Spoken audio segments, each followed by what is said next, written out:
Good morning, fellow Amazonians. Good morning to our great people. This is Dr. Cho Ayaba. I am reacting to the interview made by the Canadian High Commissioner in La République du Cameroun. First, let me remind our people that the reason why the Canadian Embassy is referred to as a High Commission is because of Cameroon's membership in the Commonwealth. And the only reason why Cameroon is a member of the Commonwealth is because of Amazonia.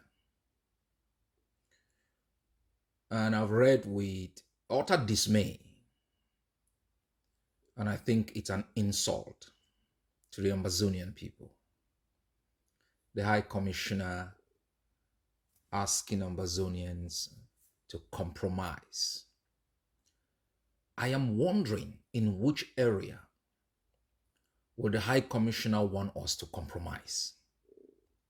Imagine Mexico invades Canada, occupies it, denies it the right, the Canadian people the right to exercise control of sovereignty over Canada, imposes Mexican law on Canada, turns Canadians into slaves in their own homeland, enact laws that are estranged to Canadians, torture, kidnapped, rendition Canadians to Mexico, try them under Mexican law, sentence them to life in jail, murder tens of thousands of Canadians, cause the displacement of millions,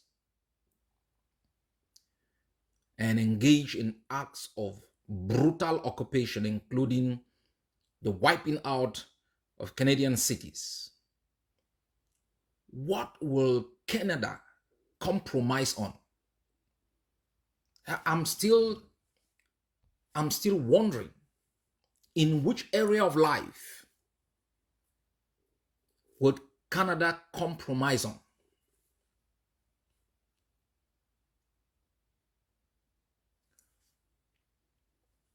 It is extremely very debilitating that countries which pride themselves with democracy, the respect of human rights, respect of international law, countries that have read the script of the survey made by Cardinal Toomey, the survey of the Coalition for Dialogue, which basically eliminated any notion, any doubt about what the Amazonians want, that these countries would still talk about independence as though it is an estranged concept within the international system. The recommendation of Oxford University, recommendation number 5, is clear. That's not based on the opinions of Amazonians. It's based on empirical evidence. The independence, the aspirations of the Amazonian people should never, in discussions about the resolution of this conflict, be eliminated from the table. When highly placed diplomats, when the country that is behind the financial support of the Swiss process makes a declaration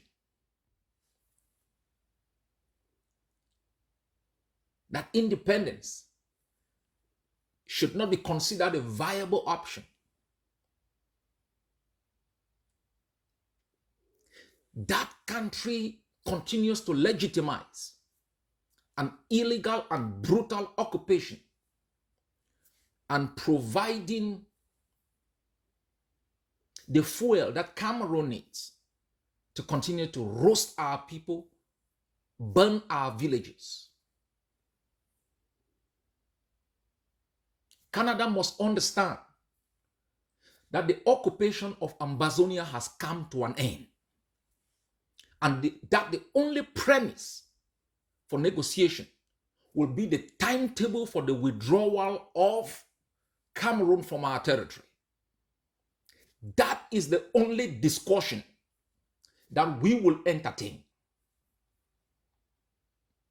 For 60 years, they've all sat by and watched a country violate international norm by extending its border without the consent or any treaty with another country, illegally. They have sat by and watched the human rights of our people totally violated. Women raped. They failed woefully to back even the institutionalization of democracy within the body politics of Cameroon that could, at least to a certain extent, guarantee individual rights and the possibility of a consent-based governance. They've been part of a legitimization tool with Yaoundé, acting as though, impunity does not exist. This is insulting. Millions of our people are living in the bushes. These men have not called beer to order. Children are murdered. And they still doubt who has murdered these kids. They fail to enact international rules to, at least, if they doubt, send a fact-finding mission to establish the truth and take action. Will they even take action? Did they take action when they established the facts about Ngabu? They want to prescribe to us, the Amazonians, a drug they cannot take. What is the reason why Quebecois are always asking for independence, even though they've not gotten it? It's a sense of nationalism. A fear that the Anglo-Saxon culture is going to eliminate their own culture. Yet the Quebecois have self-rule. They have whatever they need. Access to opportunities, respect, recognition. What do we have? Pain, exclusion, death certificates. An arrogant occupier that is determined to write the last chapter of our own history with our blood in the full glare of the international community in the 21st century. Let me remind every diplomat in Yaoundé, be prepared to move embassies to Buea. We are not Cameroonians. That identity will not be ascribed to us with the blood of our people. We will fight to our death to protect the only space within which the Universal Declaration of Human Rights, all the treaties and norms of the protection of human rights dignity will take hold and be protected. Amazonians have the right to life, to the protection of their dignity. We have a right to hope. Our only currency cannot be desperation in the land of plenty, occupied by a neighbor that we have fed, protected. that the world has supported with inaction. The termination of Cameroon's presence in Ambazonia must be the obligation of every country in the world. We will not take part in the Swiss process until the international community fulfills the minimum standards, prescriptions that we've put in place. We will continue to work with the United Nations to make sure a credible process is established with certainty of success that gives an opportunity for us to negotiate the termination of Cameroon's occupation of our country. The resistance will continue, and I call on Ambazonians across the globe to reject any cynicism, any prescription 60 years after tanks roll over our borders and made us miserable. We must stand firm with conviction that our resistance is rooted in law. We are a people of good faith, high degree of tolerance and compromise. That for over 60 years, we as a people have begged, have gone down on our knees to ensure that we have a space to live in peace, that our votes could count. We've begged these diplomats. Ambazonians in Canada have called on Canadians parliamentarians. They've petitioned. They've begged. And nothing has happened. Immediately, a failed process was instituted.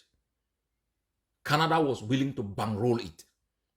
Canada has not been willing to refer Cameroon's genocidal policy to the UN Security Council.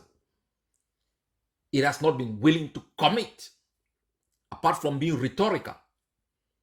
It has not even been able to meet Ambazonian leadership, to have proper discussion on how any meaningful discussions can take place, to ensure that Canadian taxpayers' money is not wasted in a botched process. We have ultimate respect for each country in the world, their sovereignty, their opinions on issues, but we think it's actually insulting after the death of thousands of our people, misery imposed in our land, children having been to school for more than 4 years, that any country, any ambassador will still think coexistence with Cameroon is an option. It's like thinking that one day Adolf Hitler will come back and will unite Europe by force. Or that the Napoleonic principle of unity based on the lack of consent should be the basis for which Europe should be united. This is unacceptable. And we find such comments, such statements insulting to our dignity and to our people. We should continue to arm ourselves. They have failed to invoke the responsibility to protect the lives of our people. They failed to create safe zones within which our IDPs can stay. They failed to do anything. They failed even to put minimum pressure on a decadent political regime that is crumbling. I mean, what are they scared of? Are they scared of this 90-year-old man who should be in an old people's home? Are they scared of a Tanganji? Who are they scared of in Yaoundé? Is that a viable political institution that they think it should be sustained? Do they pursue an economic doctrine that creates wealth and opportunities for even Cameroonians that they are afraid that is going to be undermined? Why are they scared of an outgoing, crumbling political system that has meant nothing for even its own people, for international peace and security, for stability, and for the creation of opportunity. They want to speak against the first democracy in the continent of Africa, the anchor of stability in the Gulf of Guinea, against a people who've shown high degree of tolerance and compromise, even in the face of death and destruction. They want to maintain the status principle upon which international relations is built, against that of self-determination for which millions of people aspire to be free from tyranny and occupation. What the hell are they scared of?